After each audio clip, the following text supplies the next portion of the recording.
एक समय की बात है, एक जंगल था। उस जंगल में बहुत से जानवर रहते थे। उसी जंगल में एक हाथी और एक चींटी भी रहते थे। हाथी बहुत ताकतवर और घमंडी था।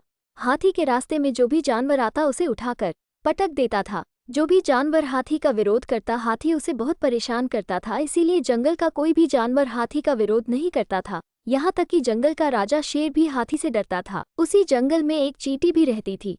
चींटी बहुत तो वीडियो अच्छा लगे तो लाइक करना और हमारे चैनल को सब्सक्राइब कर देना। जो पास में है वह बेल आइकन प्रेस कर देना हमारे नया वीडियोस नोटिफिकेशन पाने के लिए। परंतु उसके स्वभाव के कारण जंगल के सभी जानवर उसका बड़ा सम्मान करते थे। चींटी दिन भर मेहनत करके जंगल से खाना लाती और अपने घर में जोड़ कर रखती थी, ताकि गर्मी और बरसात के दिनों में जब भोजन की कमी हो जाए तब उसके पास पर्याप्त खाना हो। चींटी के घर से कुछ दूरी पर एक तालाब था।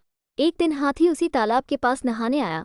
जब वो नहा कर जा रहा था तब उसे रास्ते में चींटी का घर दिखलाई दिया। हाथी को शरारत सूझी। वो अपनी सूंड में तालाब से पानी भरकर लाया और चींटी के घर के ऊपर डाल दिया। पानी में चींटी का घर बह गया और उसके द्वारा जमा किया गया सारा खाना भी खराब हो गया। ये देख चींटी को बहुत गुस्सा आया। चींटी नाराज होकर हाथी से बोली, क्या तुम्हें दिखता नहीं, यहाँ मेरा घर था और तुमने जानबूझकर मेरे घर के ऊपर पानी डालकर उसे तोड़ दिया।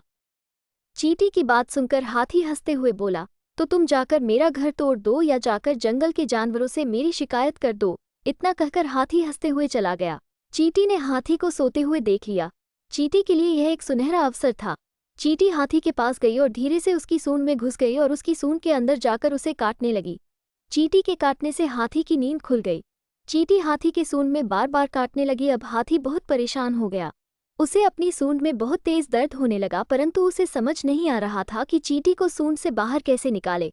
हाथी अपनी सूंड से तेजी से हवा अंदर बाहर करने लगा, परंतु चींटी ने हाथी की सूंड में जोर से डंक गड़ा दिया और सूंड के अंदर चिपकी रही। हाथी अपनी सूंड से चींटी को निकालने का जितना प्रयास करता, चींटी हाथी को उतनी जोर से काटती थी। हाथी दर्द से कराहने लगा। हाथी के चिल्लाने की आवाज़ सुनकर जंगल के सारे जानवर आ गए और सभी मन ही मन बहुत खुश हो रहे थे। हाथी समझ गया कि उसके कान के अंदर चींटी घुस गई है और अपना बदला ले रही है। हाथी को अपनी गलती का एहसास हुआ और चींटी से बोला, बहन चींटी, मुझसे गलती हो गई थी। जो ताकत के नशे में मैंने तुम्हें परेशान किया, मुझे माफ़ कर दो। अब दोबारा इस प्रकार किसी भी जीव को परेशान नहीं करूंगा। हाथी के इस प्रकार बार बार माफ़ी मांगने पर चींटी ने उसे माफ़ कर दिया और उसके कान से बाहर निकलकर बोली, हाथी भाई, कभी भी किसी को छोटा समझकर उसका अपमान नहीं करना चाहिए। सभी में कुछ ना कुछ खूबियां होती हैं।